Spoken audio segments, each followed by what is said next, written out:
Hello दोस्तों, स्वागत है आपको मेरा चैनल फाउंडेशन क्लासेस में। दोस्तों आज हम लोग सीखेंगे क्लास 10th का ट्रिगोनोमेट्री। मेरा NCERT बेस रहेगा। मेरा एक दूसरा चैनल भी है महाकांत कॉम्पिटिटिव मैथ्स। आप यूट्यूब पे जाकर सर्च मार सकते हैं महाकांत कॉम्पिटिटिव मैथ्स, या आप डिस्क्रिप्शन में लिंक लगा देंगे, वहाँ से भी आप जाकर देख सकते हैं। तो चलिए दोस्तों, आज हम लोग स्टार्ट करेंगे त्रिकोणमिति। त्रिकोणमिति होता है क्या? तो चलिए त्रिकोणमिति के बारे में जान लेते हैं कि त्रिकोणमिति है क्या। दोस्तों त्रिकोणमिति में हमेशा राइट एंगल ट्रायंगल का ही प्रयोग किया जाता है। हमेशा राइट एंगल ट्रायंगल का ही प्रयोग किया जाता है, अर्थात समकोण त्रिभुज का ही प्रयोग किया जाता है। ये हमेशा 90 डिग्री होता है। ये होता है कर्ण, यानी कि हाइपोटेनस बोल सकते हैं। ये होता है आपको आधार, जिससे बेस बोलेंगे इंग्लिश में। ये होता है परपेंडिकुलर, जिससे हम हिंदी में लंब बोलते हैं। तो त्रि का मतलब क्या होता है बताइए दोस्तों। त्रि का मतलब होता है तीन, कोण का मतलब होता है कोण, मिति का मतलब होता है मेजर, मापन, अर्थात तीन कोण का मापन ही त्रिकोणमिति कहलाता है।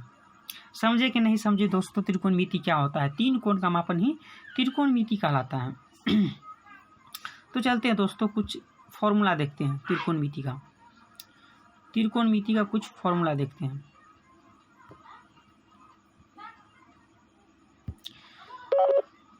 त्रिकोणमिति दोस्तों आपको अभी बताए थे, ये कर्ण होता है। कर्ण को इंग्लिश में हाइपोटेनस बोला जाता है। ये होता है आधार, जिससे बेस बोला जाता है इंग्लिश में। ये होता है लंब, जिससे इंग्लिश में परपेंडिकुलर बोला जाता है।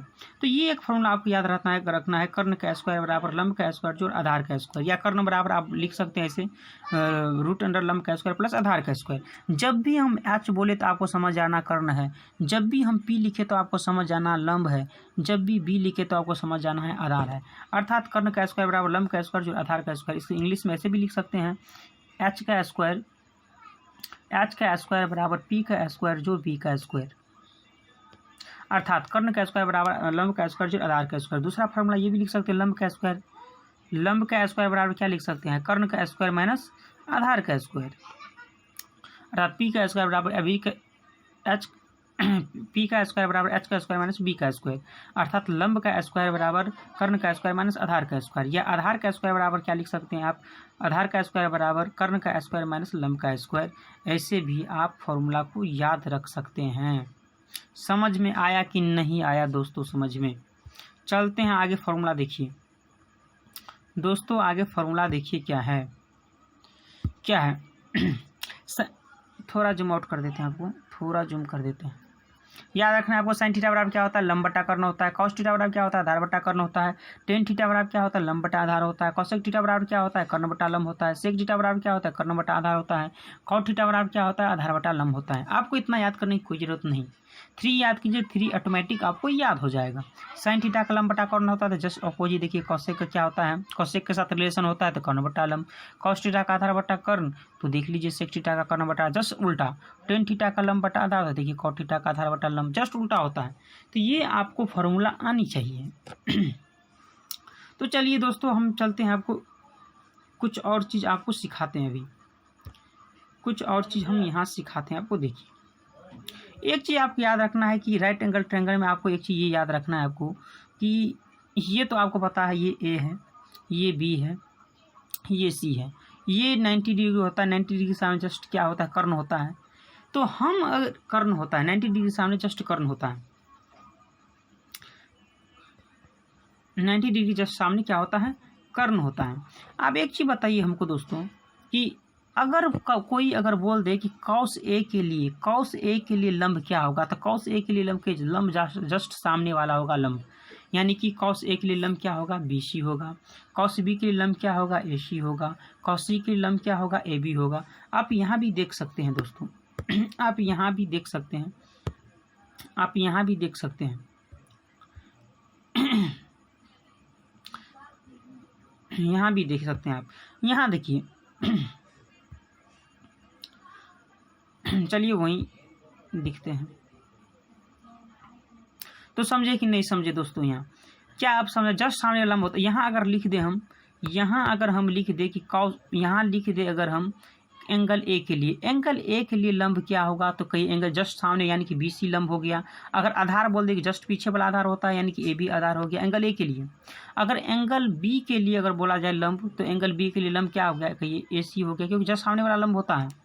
एंगल बी के लिए लंब ए सी हो गया। अगर आधार बोले तो कहिए ए बी हो गया। नहीं समझे दोस्तों? अगर एंगल सी के लिए बोला जाए लंब क्या होगा तो कहिए लंब ए बी होगा। अगर आधार बोला जाए तो कहिए जस्ट पीछे वाला यानी कि बी सी होगा आधार। तो ये समझे कि नहीं समझे दोस्तों? अगर आपको कोई भी क्वेश्चन अगर ऐसा आ जाए, क्वेश्चन अगर आपको एग्ज़ाम में ऐसा आ जाए, मान लीजिए ये ए है, ये बी है, ये सी है, ये 90 डिग्री है, मान लीजिए ये 3 है, ये 4 है, ये 5 है, क्या ये 3 है, ये 4 है, ये 5 है। अगर कोई पूछ दे, मान लीजिए यहाँ साइन थीटा हम लिख रहे हैं, साइन थीटा एक लिख रहे हैं और एक लिख रहे हैं साइन ए का मान क्या होगा, साइन थीटा और साइन ए का मान क्या होगा। तो दोस्तों हमको पता है कि साइन थीटा बराबर क्या होता है, लंब बटा कर्ण यानी कि पी बाय एस। तो पी कितना आ गया 3 आ गया और ये कर्ण कितना हो गया 5 आ गया। लेकिन आपको साइन ए के लिए पूछा तो साइन ए का साइन थीटा का फॉर्मूला क्या था, लंब बटा कर्ण। तो साइन ए के लिए लंब क्या हुआ कि दोस्तों जस्ट सामने वाला होता है लंब सर, यानी कि 4 हो गया। और क्या कर्ण कितना, कर्ण तो हमेशा फिक्स रहता है तो कर्ण 5 आ गया। तो इसी तरह से आप क्वेश्चन को सोल्व कर सकते हैं। तो चलिए आपका ज़्यादा टाइम न लेते हुए क्वेश्चन स्टार्ट करते हैं। क्वेश्चन नंबर फर्स्ट देखा जाए। क्वेश्चन नंबर फर्स्ट आपके स्क्रीन पे है, देखिए दोस्तों क्वेश्चन नंबर फर्स्ट देखा जाए। क्वेश्चन नंबर फर्स्ट देखिए क्या है, क्वेश्चन नंबर फर्स्ट देखा जाए क्या है, क्वेश्चन नंबर फर्स्ट देखिए क्या है। क्वेश्चन नंबर फर्स्ट आपके स्क्रीन पे है, देखिए क्या है दोस्तों। क्वेश्चन त्रिभुज एबीसी में त्रिभुज एबीसी में जिसका कोण बी समकोण है, त्रिभुज एबीसी है, त्रिभुज एबीसी है, त्रिभुज ये ए है, ये क्या है बी है, ये क्या है सी है। त्रिभुज एबीसी में जिसका कोण बी समकोण है यानी कि ये 90 डिग्री दिया हुआ है। ये ए बी 24 सेंटीमीटर दिया यानी कि ये 24 सेंटीमीटर दे दिया है, बी सी 7 सेंटीमीटर दिया हुआ है। तो सबसे पहले हमको ए सी फाइंड करना होगा। तो ए सी यानी कि देखिए ये लंब दे दिया है आपको, आधार दे दिया है, तो कर्ण नहीं दिया है। तो कर्ण का फॉर्मूला क्या बताएं आपको, कर्ण का स्क्वायर बराबर क्या लिखते हैं हम, लंब का स्क्वायर जोड़ आधार का स्क्वायर, यही तो बताएं हम आपको फॉर्मूला। अब देखिए कर्ण का स्क्वायर, कर्ण क्या है एसी, तो एसी का स्क्वायर बराबर अगर आप निकालना चाहे तो क्या लिखेंगे 24 का स्क्वायर, 24 का स्क्वायर प्लस क्या लिखेंगे हम 7 का स्क्वायर, यही तो लिखेंगे दोस्तों। अब ए सी स्क्वायर बराबर क्या लिखेंगे आप बताइए, ए सी स्क्वायर बराबर क्या लिखेंगे दोस्तों 24 का स्क्वायर 576 और 7 का स्क्वायर कितना होगा 49। अब यहाँ देखिए ए सी बराबर लिखिए स्क्वायर हटता है तो रूट हटता है, तो ये ऐड करेंगे 576 में 49 ऐड करेंगे तो 625 आ जाएगा और 625 का अंडर रूट कितना आ जाएगा 25 आ जाएगा, जो कि ए सी मेरा कितना आ गया 25 आ गया। आपसे क्या पूछ रहा है आपसे क्या पूछ रहा है, आपसे पूछ रहा है कि साइन ए कॉस ए का मान क्या होगा, साइन ए और कॉस ए का मान क्या होगा। आप देखिए साइन ए का मान क्या होगा, साइन ए बराबर साइन ए और कॉस ए का मान आपको फाइंड करना है यहाँ कॉस ए। तो साइन थीटा का सूत्र क्या होता है आप ही बताइए, लंब बट्टा कर्ण। तो लंब साइन ए के लिए क्या होगा कि जस्ट सर सामने वाला 7 आ गया, कर्ण क्या, कर्ण तो फिक्स रहता है 25, तो ये 25 आ गया।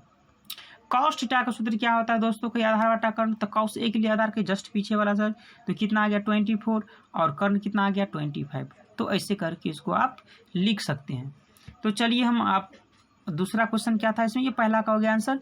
दूसरा पूछ रहा है आपको साइन सी और कॉस सी का मान क्या होगा। तो चलिए देखते हैं साइन सी और कॉस सी।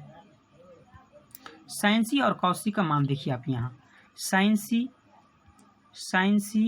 और कॉस सी का मान आपको फाइंड करना है, कॉस सी। तो साइन थीटा का सूत्र क्या होता है लंब बट्टा कर्ण। तो साइन सी के लिए लंब क्या होगा, कहिए ये ए बी हो गया, तो ए बी कितना है 24 आ गया और कर्ण तो फिक्स रहता है 25।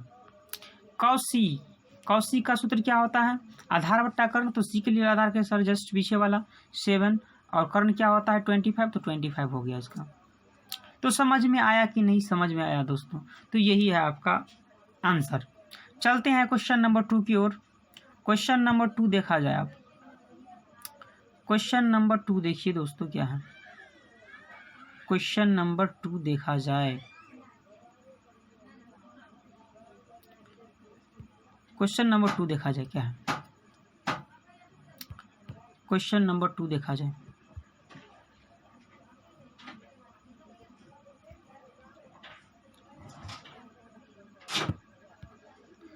क्वेश्चन नंबर 2 देखा जाए दोस्तों, आपके स्क्रीन पे है क्वेश्चन नंबर 2। क्वेश्चन 2 क्या है, क्वेश्चन है कि आकृति 8.13 में 10p माइनस कॉट आर का मान क्या है। 10p और कॉट आर का मान आपको फाइंड करना है। तो इसमें क्या दिया है, PQ दिया है, गिवन क्या दिया है आपको, गिवन क्या दिया, PQ दिया है आपको, कितना दिया है कि 12 सेंटीमीटर दिया हुआ है आपको। PR कितना दिया है, 13 सेंटीमीटर। PR कितना दिया है दोस्तों, 13 सेंटीमीटर दिया है। तो आपको QR निकाला, QR यानी कि आधार निकालना। आधार का सूत्र क्या होता है, आधार का स्क्वायर या रूट चढ़ा दीजिए डायरेक्ट, यानी 13 का स्क्वायर माइनस 144 12 का स्क्वायर। तो 13 का स्क्वायर क्या हो जाएगा दोस्तों, 169, और 12 का स्क्वायर कितना हो जाएगा, 144। ये निकल जाएगा रूट में से, तो कितना आ जाएगा, ये 9 4 5 25, ये आ जाएगा कितना, 5 आ जाएगा। यानी कि मेरा ये कितना आ गया, कर्ण की आधार कितना आ गया दोस्तों, तो कहिए 5 आ गया। आपसे पूछ रहा है कि 10p माइनस कॉट आर का मान क्या होगा। 10p माइनस कॉट आर का मान क्या होगा, यही तो आपसे पूछ रहा है। 10p माइनस कॉट आर का मान क्या होगा। देखिए आपसे पूछ रहा है कि 10p और कॉट आर 10p और कॉट आर का मान क्या होगा। तो देखिए यहाँ 10p और कॉट आर, तो 10p और कॉट आर का मान पूछ रहा है आपको, 10p माइनस कॉट आर, है ना। 10 थीटा का सूत्र क्या होता है दोस्तों, लंब बटा आधार। तो 10p के लिए लंब क्या होगा, यहाँ 5 तो है, 5 आ गया था यहाँ। तो 10p के लिए लंब क्या होगा, तो 10p के लंब कहीं सर 5 होगा, और आधार क्या होगा 10p के लिए, तो कहीं 12 आएगा। माइनस कॉट आर के लिए आधार क्या होगा, कॉट आधार बटा लंब होता है, तो कॉट आर के लिए आधार का ये 5 होगा, और लंब क्या होगा कॉट आर के लिए, तो कहीं 12 आएगा। तो ये 12 एलसीएम आ जाएगा, 5 माइनस 5 आ जाएगा, तो क्या आएगा 0/12, यानी कि 0 आंसर आ जाएगा। समझ में आया कि नहीं समझ में आया दोस्तों। तो ऐसे आप क्वेश्चन को बना सकते हैं। चलिए क्वेश्चन एक और देखते हैं, आज क्वेश्चन नंबर 3 देखा जाए। ठीक है दोस्तों, कल हम करते हैं क्वेश्चन सारा कर लेंगे 8.1। ठीक है दोस्तों, वीडियो आपको अच्छा लगा हो तो कृपया सब्सक्राइब करें, कमेंट करें, लाइक करें, शेयर करें। Thank you. कल मिलते हैं फिर इसी टाइम पे। थैंक यू, धन्यवाद।